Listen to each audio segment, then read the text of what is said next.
This is the Born to Be podcast, where we believe you were created on purpose and for a purpose. Each week, we deliver inspiration and interviews with today's top thought leaders who are living out their unique calling every single day. Are you ready to discover your true identity and become who you were born to be? The future is yet to be created. And now, here's your host, Darren Earlywine. Welcome back to another episode of the Born to Be podcast. Darren Earlywine, your host, here with the one and only Lisa Graff. Lisa.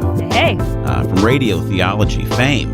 Yeah, that's true. Not fortune, but at least fame. Not fortune is so true. And we're here with the one and only. Well, maybe not the one and only because someone stole her website, so we're not sure how that happened. I can't believe it. But here with Johnette Cruz and Johnette. I know I'm going to say it wrong multiple times. That's all right. Everybody does it. I guess let's start, because right now you've got the personal brand. You're developing this, the idea of bringing and helping take people go to the next level with their faith, their fashion, their fitness. That's something that God has been stirring you as far as a passion. But let's kind of maybe go and start the beginning and kind of figure out like because so often here on the Born to Be podcast, we're helping people understand who God created them to be, who they were born to be. And I really do think that so many of the seeds of that obviously are there right after we're born. It's like we look back and go, wow, God was actually at work really early in my story to begin to plant these seeds that have now become, a full-blown passion for my life. So take us back to little Johnette and let's go there. Little Johnette was a little crazy. I'm Puerto Rican. I have a crazy Puerto Rican family, and my mom had me at a really young age, and so it was just me and her. And we struggled growing up. I did not know God. My family was the quotation Catholic family, because a lot of Spanish families are Catholic, but they're not practicing. So we said we were Catholic, but we never went to church or anything like that. So I never really knew who God was. Didn't have a relationship with him. Were you in Indiana? No, actually, I'm originally from Brooklyn, New York. Because I was going to say, there's just not a lot of Puerto Rican folks hanging out in the middle of a cornfield. Believe me, when I came out here, I was like, where am I? There's nothing but white people here. Yes. I don't know if I can stay here. And I always say that to people. Yeah. That was my initial reaction. For sure. Yeah, so I was born in Brooklyn, New York. Half my family's in Puerto Rico. The other half's in New York. My mom remarried. We went out to San Diego, and I stayed out there until I graduated high school. Oh, how great is San Diego? Oh, it's my favorite city in America. Can we just do the rest of the podcast about how awesome Sandy is? Good. I have nothing to contribute. I've never been to California. Oh, you haven't lived yet. No, I guess not. You not. have to go. You know what? Fantastic. Get out of the studio, go buy a ticket, and go to San Diego. I'm on my way. You'll never come back. Yeah, there you go. It's such a great city. Yes, it is. And so that's where I really developed my friendships and all of that stuff. My mom divorced, remarried again, moved to Las Vegas. I stayed in San Diego. So it was my junior year of high school. I had my own apartment. Oh my gosh. She left my senior year of high school. I was like, I'm not leaving. This is where all my friends are. And I ended up moving in with my cheer coach and just had essentially my own room my high school senior year. So crazy. But that's the relationship we had. And so everything that I did, or as I was growing up, I just thought it was normal. And so, I started experimenting with lots of drugs and alcohol at a very young age. I think I was 11 years old. And it was just because those were the friends that were around me. And so that's what I was experiencing. And so for all of us, it was okay. So it was okay to go down to Tijuana at the age of 14 and have a fake ID and get into all the nightclubs. It was okay to ditch school and have a keg in a park. It's just so now that I look back on it, I'm Wow. how did I even live through what I did? Sure. Right. And you have a son now, right? Yes. How old is he? 9. So if you think about that as far as through your parental lens now, you're gosh. I can't even get my mind around if my son was like, hey, Mom, let's go to the park, get a keg. I'm 14. I know. It's so bad. So yeah, but you're saying it was your normal. It wasn't like I'm living a crazy life. It's Right. this is life. Oh yeah, it was totally normal, and I didn't think anything of it. And so my mom remarried again, moved to Vegas. I graduated high school, and I thought, I don't know what to do. I wanted to always become a professional dancer, a choreographer. And so I thought, I know there's some really good classes out in Vegas. Maybe I'll go out there and try them. So I went out to Vegas. Were you doing dance and stuff in school? Yes. Mm-hmm. So that was something early on. You're like, I got a talent in this. This is something I want to do. Yes, absolutely. So I went out to Vegas. I was there for a year and a half. I absolutely hated it. It was horrible. How come? It's a very transient town. You get caught up very quickly. And so for me, I was taking dance classes. I was going to community college. I had a part-time job, but then I was also dancing like in their nightclubs. Like a lot of nightclubs in Vegas have like dancers like suspended really high. Yeah. And so I did a lot of that just because you make really good money. But then like there's a partying factor after that. So Yeah. at a certain point, you kind of just got to be over it. And then I got the opportunity to go out to Virginia Beach to do some singing and dancing for a couple of groups out of there, and did some backup dancing, which I had no idea that Virginia Beach was such a big hub for just like hip hop and R&B music. So I had no clue. And so I went out there. So I was out there for 2 years. And so at that moment is when I met my now husband. He was out there for different reasons. And that's kind of how I got introduced to my faith. One day we had just, I guess you could say, our first date. He was like, tell me about your story. Let me know, like who are you? So I'm telling him all these crazy things. And here I am just kind of spilling my guts and thinking it's totally normal. And at the end of it all, he just looked at me and was like, oh my gosh, I'm so sorry. And I'm like, what do you mean? What are you talking about? He's like, I cannot believe like you have gone through all that you've gone through. I'm like, what? Like, and did not even dawn on me until that moment, that realizing, seeing lots of men kind of in and out of our life, that's not normal, or seeing like physical and emotional abuse, that's not normal, and getting drunk and doing drugs at the age of 11, that's not normal. Like all of these things at that moment started to click for me. And so for me, that kind of spiraled me further. So I really went I feel like I went on a Coke binge for probably the whole entire time I was there, for a good 1.5 to 2 years. And in the middle of all of that, then I start getting flashbacks of me being sexually assaulted when I was a child. I want to say I was 6 or 7. Like I just got it out of nowhere, like one night. It just came back. You had no idea. No clue. Did not. I guess maybe I just forgot about it, or maybe my mind did that for me. Suppressed it. Right. Yeah. And so you're having flashbacks of a sexual abuse while you're on Coke? yes. Okay, listen, I was not, I need a second cup of coffee before we, I'm like, Darren, meet my friend Johnette. She's an influencer. She's been on TV and radio. Yeah. Blah, blah. She works at a church in the South Side. Right. And then you just like, you're going right through it. You're like, so I went on a Coke bender for a year. It's like, what? I'm sorry, what? You gotta set us up. We need chapters and titles here, Johnette. I know. There's a lot. Have you ever thought about writing a book?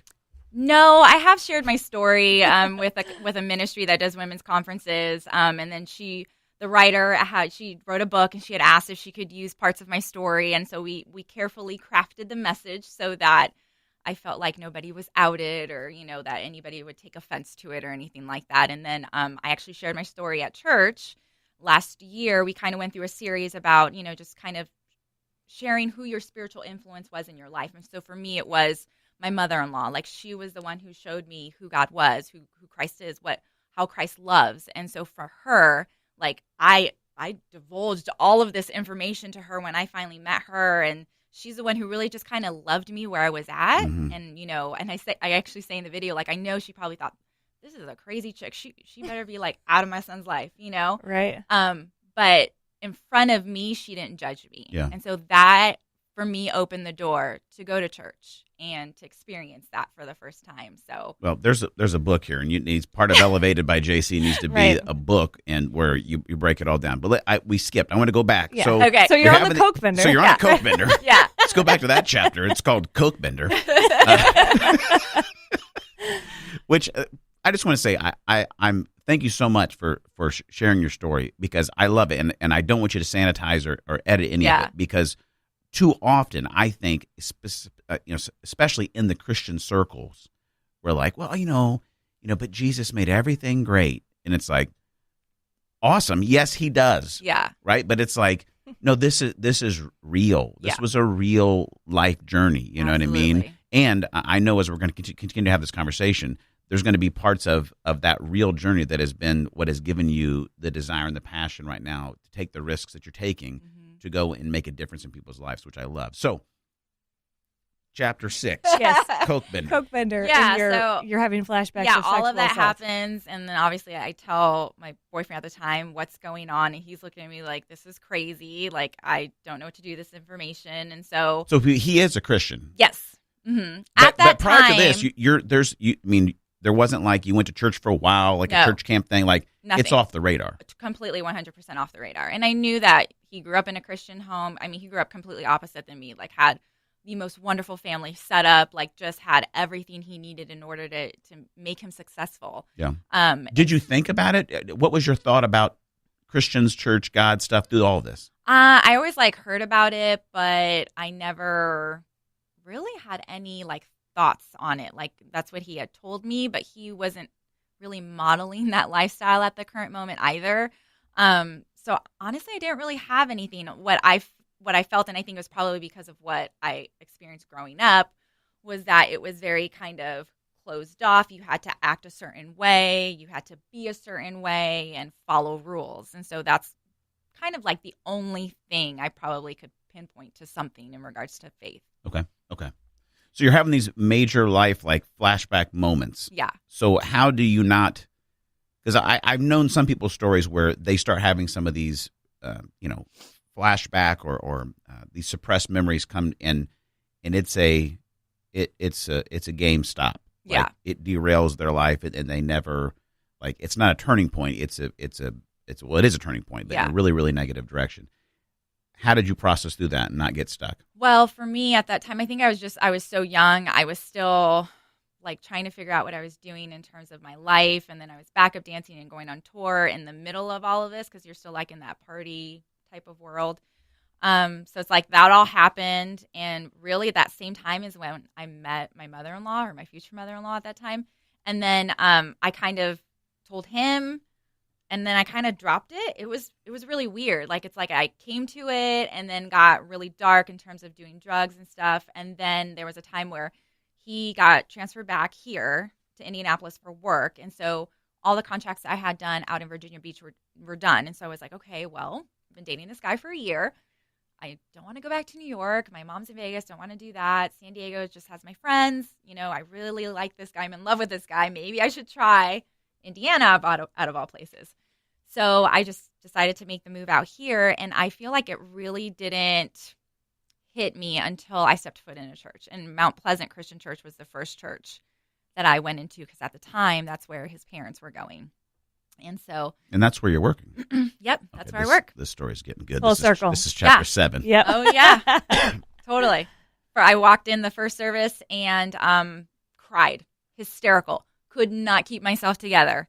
Get out. Was like the Holy Spirit just like grabbed a hold onto me. It was crazy. So much so afterwards, my mother-in-law pulled me aside. We went in the car separately and was like, what is going on? Why are you crying so much? And so I just spewed out like everything that had happened to me as a child. All the things I had gone through, how I felt like such a horrible person coming in here, that I felt like I didn't belong, and all of that stuff. And so she really just made it right, like saying it was okay that you went through all these things, and that's why you're at church. And so I felt like she really laid that groundwork for me, because if I didn't have a person that was that open and accepting and loving me, no matter like where you were in your life, and if I was getting judged, like that door would have never opened for me. So I feel like that was the beginning for me of my spiritual journey. And at that moment, like I was working downtown. I was a bar manager at one of the nightclubs downtown. I was going to school at IUPUI. I lived downtown. I wouldn't get home till like 4 or 5 o'clock in the morning. Like I would go to the 8:30 service at Mount Pleasant because I wanted that. And it was a light bulb for me. Like everything changed for me from that moment. See, what I don't want to miss in this part of your story, and you've already mentioned it, but the key role your mother-in-law had, and just how important it is that if you have and really truly it's an honor to interact with someone's story when they're on a path, of finding Christ, how important it is to I don't even know what to say, of just like to walk gently and respectfully for what God's doing in their life. Because had she, addressed you in a judgmental, aggressive way, to be at a place where you were that vulnerable and that broken of like you're just getting overflown by the Holy Spirit, and like what is happening?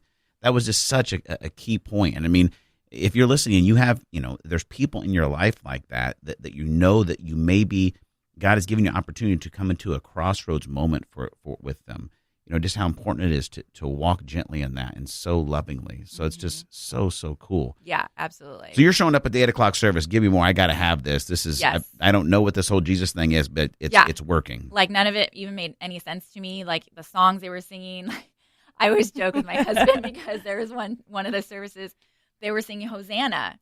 And I'm standing there and I'm like, who's Hosanna? And like they all started dying laughing because is he showing up later? They were like, "Are you serious? You don't know who Hosanna is?" I'm like, "No, who is he?" So it's just little things like that. We have to be real about that. The other day we were singing some song at the end of a service, and I get too critical sometimes, but we're singing. What was the song? Something about "Send Your Rain," and we just kept saying "Send Your Rain." And I'm thinking to myself, there's somebody here that's like, what the freak? Yeah. I don't want it to rain I in hate here. Rain, I right? hate rain. There's so much church stuff that it's refreshing. We got to remember, there's somebody in the room that's going, who is Hosanna? Yeah.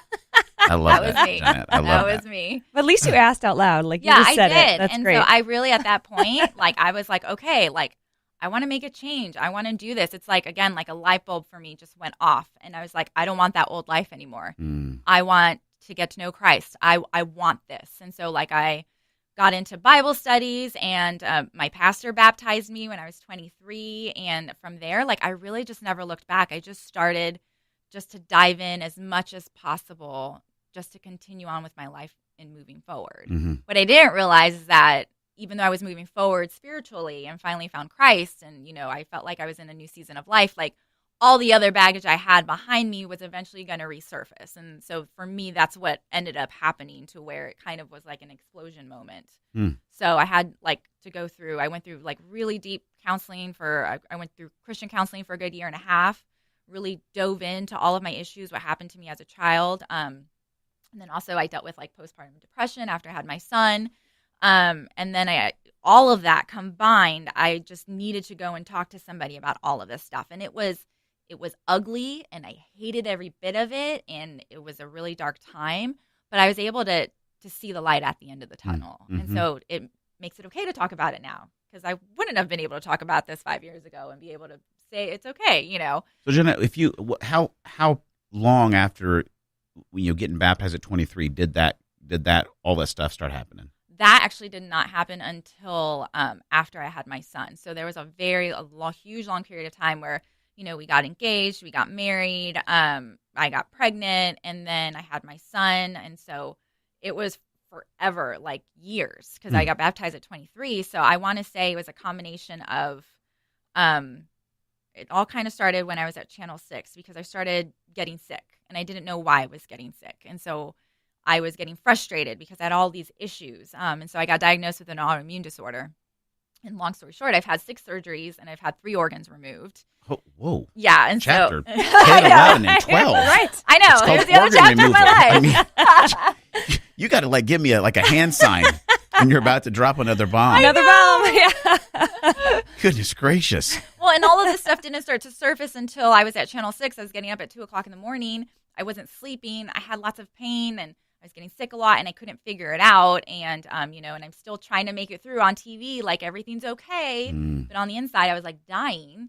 And so I got diagnosed with that, went through several surgeries. And so my doctor was literally like, look, I know you kind of found the job of your dreams, but it's kind of killing you at the same time. You're not sleeping. You can't take the medicine you can take in order for you to get healthy.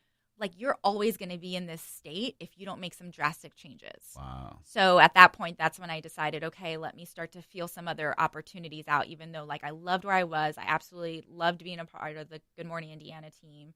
I wasn't in a spot where I felt like it was okay for me to divulge all of that information at the time. Sure, yeah. I just said I needed to kind of make a change. And some of the upper management sort of knew what was going on. But again, I was trying to keep it as quiet as possible. So I think within that and then realizing, oh, I have all this other stuff happening, and then at the same time, you go through marriage and you get your ups and downs. And so we were at a real low point in our marriage at that point. So it's everything kind of hit. Just storms. Yeah, all at the same time. So I want to say it wasn't until I was 31 when all of that happened. Wow. So you've got a job that seems like a dream job that's killing you. Mm-hmm. You've got a marriage that's struggling. You've had a son, working through postpartum. Mm-hmm. And now all the demons from the past are showing up. Yeah. It was like the perfect storm. It was horrible. So what gave you the strength and the resolve? Because I know I talk to a lot of people, and get the opportunity as a pastor to talk to folks, is that I would say the majority of people know that there are some skeletons in the closet, or there are some pain from the past, and that's where they want it to stay. Like, bury it, lock it down, keep moving, don't deal with the pain. Yeah. What gave you the resolve or the ability to say, you know what, I'm gonna dive into this, I'm gonna go after this and find healing from it? Yeah. We had, for our marriage, we had seen some counseling all throughout all of this, and so we decided to have a separate counseling session. So he went separately, and then I went separately. Through that separate session is when she was like, okay, tell me like everything, your whole story. I want to understand like who you are as a person. So I, again, spew out all of this stuff. And she's just like, okay, so like we need to really dive in. And she's telling, and it's kind of the same thing, like, do you realize all you've gone through and what you are now? Like, this is only going to get worse if you do not address this now. Like, you have to do something about this. You cannot continue to bury it, because it's going to continue to come out in different forms. It's already coming out right now through your marriage, through your health issues, through your anxiety, through your depression, like all of this. Like, do you want to live like that the rest of your life? And I'm like, no. She's like, okay, let's get to work. Let's do this. So it's really, I feel like my counselor was a pivotal person to help me make that change, to say like, no, I don't want to live like this. I want to get through all this ugly stuff so I can overcome it. Yes. So yeah, that was huge for me. It's interesting that you brought out that, and the counselor brought out that the emotional and somewhat spiritual pain of your past was actually manifesting itself in physical ways. And I think a lot of times people don't realize that we're completely integrated beings. You know what I mean? When Christ says that we need to love him, or we're commanded, or or the one law, right, is love him with your heart, soul, mind, and strength. It's like, that's everything. It's all in there. And I think that's something to take a look at in our lives, is that if something physically is really out of whack, you know what I mean, there may be emotional or spiritual realities that we need to address. Oh yeah, they were all definitely intertwined with each other. Which I'm guessing is what for you with Elevated, bringing that whole idea of faith, the fitness, the fashion, all of that wrapped together. I'm sure that process had to be a part that laid a lot of the framework for that. Oh, right? Yeah, absolutely. It was just realizing, that I came from a very broken place, and got how God worked through those areas of brokenness that I had, and then how I was able to overcome those obstacles. So, we go through all this counseling. I finally get to a better space in terms of my health, taking the proper medicine, changing lifestyle changes, all of that, and then realizing, gosh, I'm really weak. I probably need to start working out because I can't do anything. And so the half marathon came. And so I thought, okay, I'm going to try and do the half marathon. And my doctor was like, no, you're not. That's not good for you. And I'm like, screw you. Yes, I am.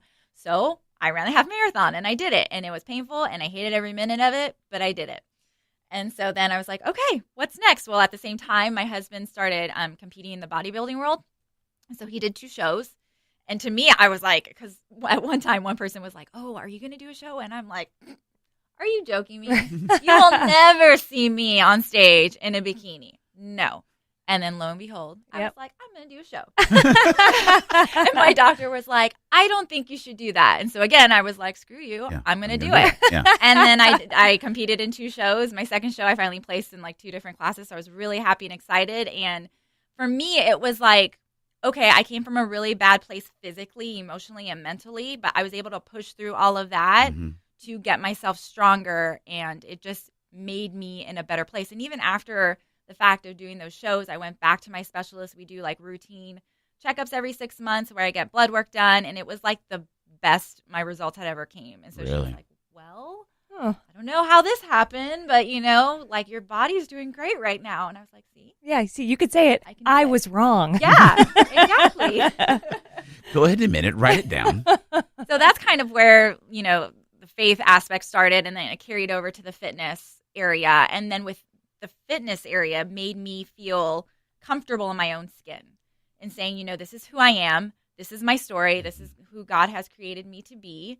And now I feel comfortable and confident enough to share this newfound passion of faith I had. Because before, I was okay with fashion. Like I did, the whole typical news reporter stuff and, very modest and all of that. And I'm still modest, but I'm just saying, like the typical thing that you see on TV. Yeah. That was me. And so I never kind of got outside of that box. And so then I started to explore a little bit more and realize, you know what, I could do this, or I could rock purple hair. I had purple hair for years, and I can do all these fun different things and still be okay with who God has made me to be. Yeah.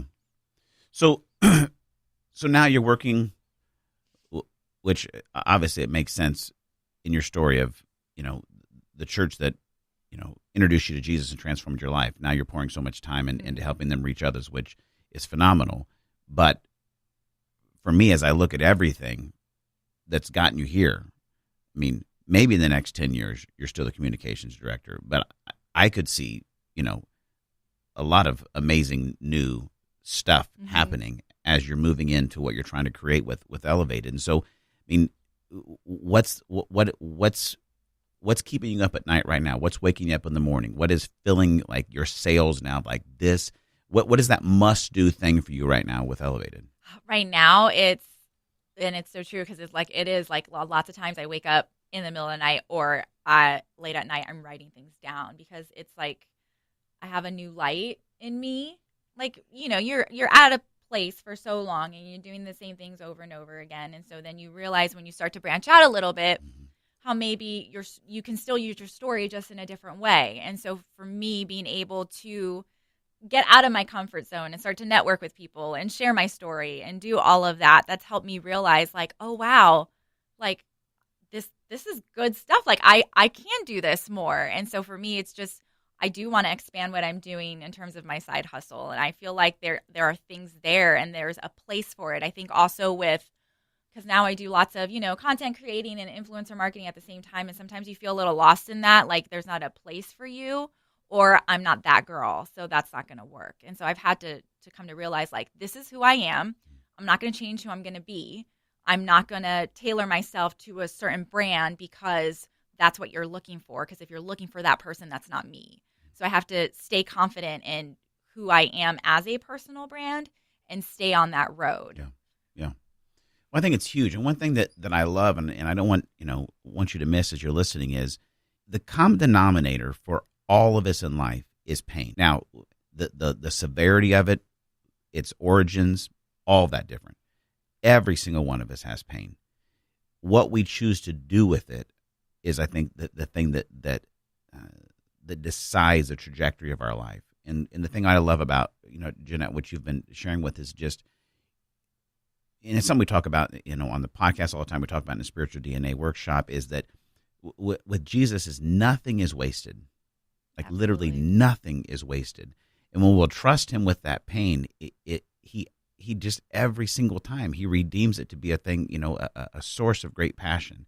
And seeing it in your face and just hearing it in your voice and talking about it's like, I just see so many men and women that I think God's going to continue to use you to inspire, because to be at a place where say, listen, like compare your chapter 6 with my chapter 6, yours wins as far as like what could have, folded you, and to see how God has redeemed that and now given you this new passion for Elevated, by JC.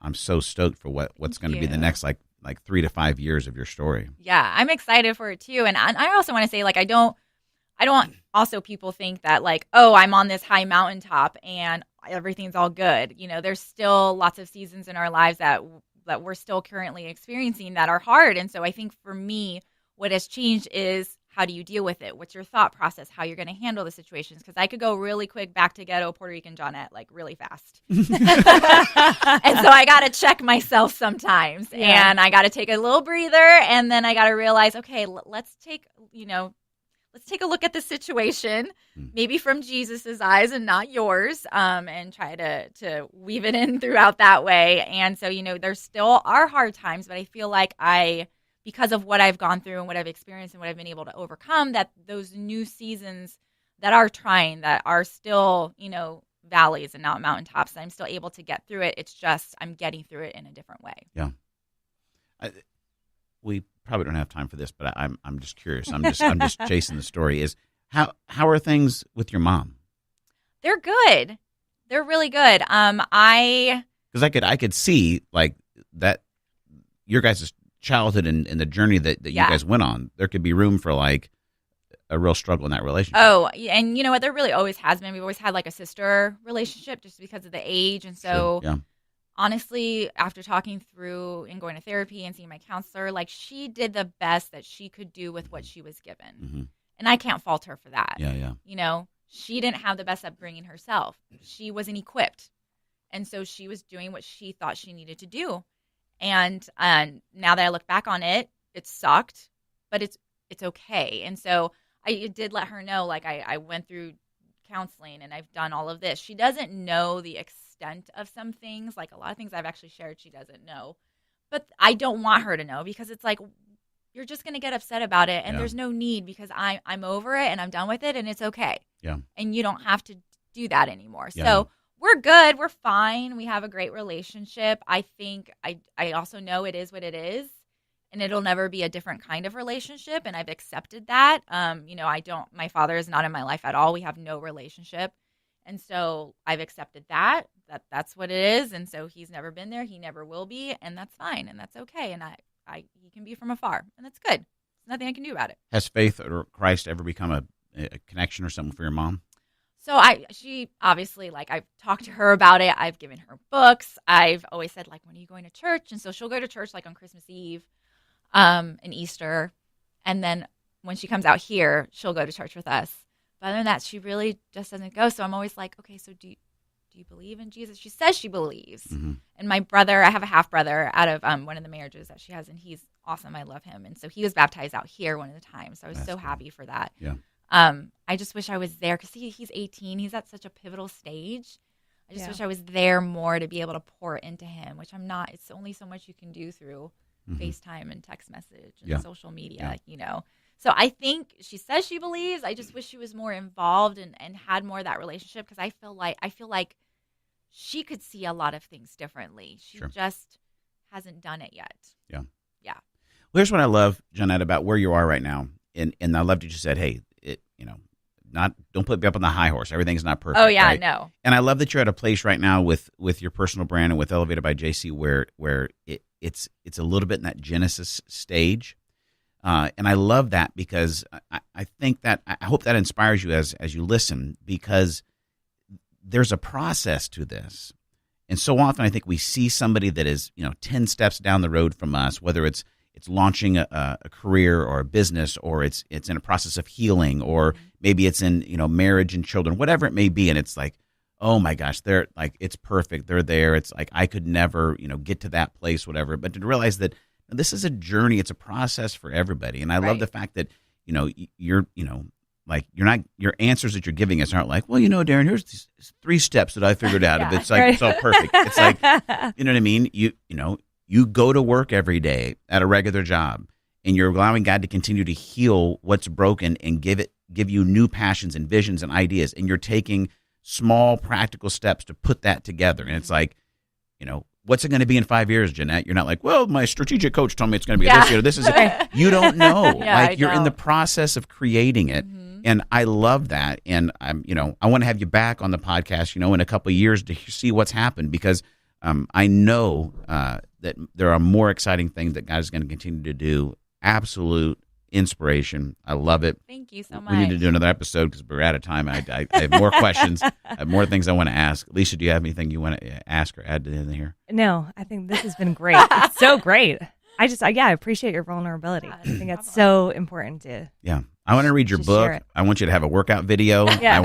I want to do, burpees or something. Yep. I don't even know if that's involved. But anyway, Jenna, how about this? We'll just do. We keep forgetting the lightning round. Let's do a lightning round real quick. So I need a book, a band, and a movie that have greatly impacted your life.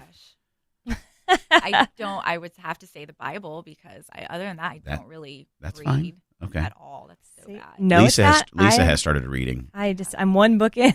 I am now officially a reader, I think. Right? Like I start to be like, I'm like, squirrel. What? Like, yes, exactly. All right, Bible works. What about a band? Band, I would have to say I'm a huge fan of worship music, and I love elevation worship. Okay. What about a movie? Movie, this will be funny because I don't watch movies. So my husband thinks I'm like from another planet because I literally don't watch any movies. Like I can't even name one right now. Like seriously. Like I never watched like any of the Indiana Jones movies or like Back to the Future or any of that. And my husband's like, "Who are you?" Yeah, Lisa's never seen. You've never seen Rocky, correct? Oh yeah, I hadn't seen Rocky either. No, right. Mm-hmm. He was like, I can't believe I'm married to you because he's like a movie buff. Yeah. Like he'll quote things. I'm like, what are you talking about? Yeah, I don't know what you're saying right now, so I can't even answer that. Well, it's fine. It's fine. There's a growth for everybody. Yeah. Yes. Anyway, Jenna, how can people get in touch with you, stay connected with you, and follow what's going on with Elevated? Yeah, I have a website and it also has a blog. So it's elevatedbyjc.com. And then I'm also very active on social media. So my IG handle is at elevatedbyjc. I also have a Facebook page, Elevated by Johnette Cruz. So you can just search for me there and connect with me on any one of those platforms. Do it. Awesome. Johnette Cruz, absolutely inspirational. Go follow her. Stay connected with what's going on with Elevated by JC. And thanks for listening to another episode of the Born to Be podcast. Thanks for listening to the Born to Be podcast. We'd love to hear from you. If you've got a question for Pastor Darren, a suggestion for a future guest, or if the podcast has made an impact in your life, get in touch with us at blackbirdmission.com. And if no one else tells you today, you were made on purpose and for a purpose. God is near to you, not far from you, and God is for you, not against you. Have a great week.